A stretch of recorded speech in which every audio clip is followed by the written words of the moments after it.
Sejam todos bem-vindos. Hoje vamos trazer a lenda do Curupira, quando o protetor da floresta se vinga.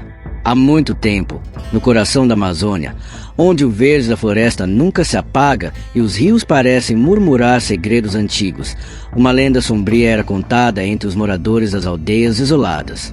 Era a lenda do Curupira, o espírito protetor da floresta, de aparência estranha e com pés virados para trás.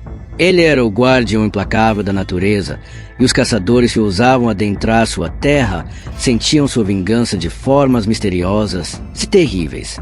Naquele ano, uma onda de desmatamento tomou conta das margens do rio, movida por interesses de madeireiros gananciosos e exploradores sem escrúpulos.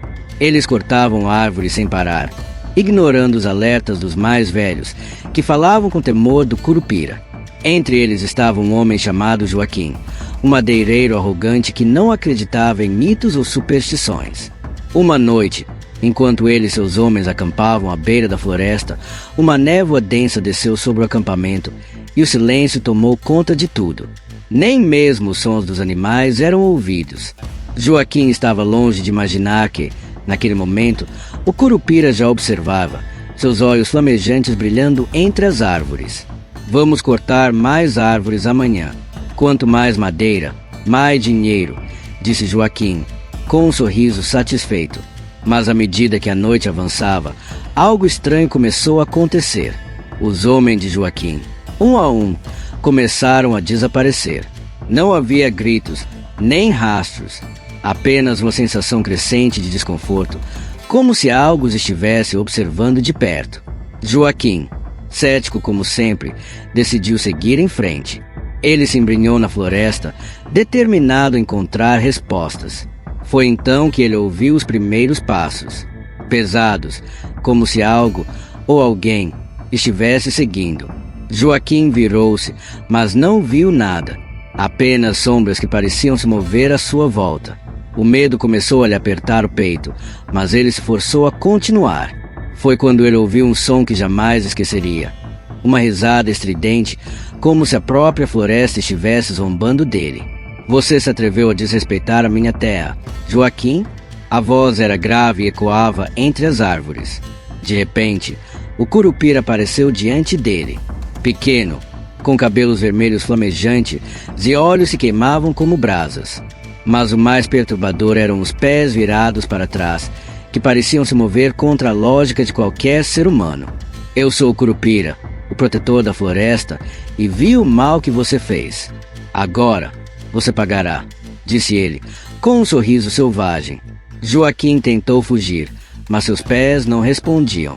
A floresta parecia se fechar ao seu redor, e o som dos passos de algo invisível se aproximando ficou cada vez mais alto. Cada árvore, cada folha parecia gritar em dor e raiva. Ele correu, desesperado, mas a terra parecia o engolir, suas botas presas como se raízes puxassem para baixo. Então, ele viu, no meio da escuridão, formas distorcidas começaram a surgir. Eram os outros madeireiros, mas não eram mais humanos. Seus rostos estavam deformados, os corpos cobertos de musgo e raízes, seus olhos vazios de vida. O Curupira os havia transformado, e agora eles eram parte da floresta, como punição pela destruição que haviam causado. Com um grito agonizante, Joaquim tentou escapar, mas as árvores começaram a se fechar sobre ele, seus galhos entrelaçando-se em torno de seu corpo. Ele sentiu uma dor indescritível, como se estivesse sendo consumido pela própria terra.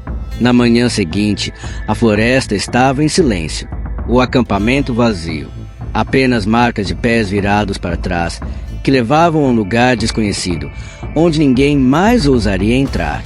E, naquela floresta, nunca mais se ouviu falar de Joaquim ou de seus homens. Apenas o eco de uma lenda que se tornava mais forte a cada dia, lembrando a todos que a natureza não se deixa corromper impunemente. O Curupira, com seus olhos flamejantes e seu sorriso de vingança, continuava a vigiar a floresta, sempre atento, sempre esperando por aqueles que desrespeitassem sua terra.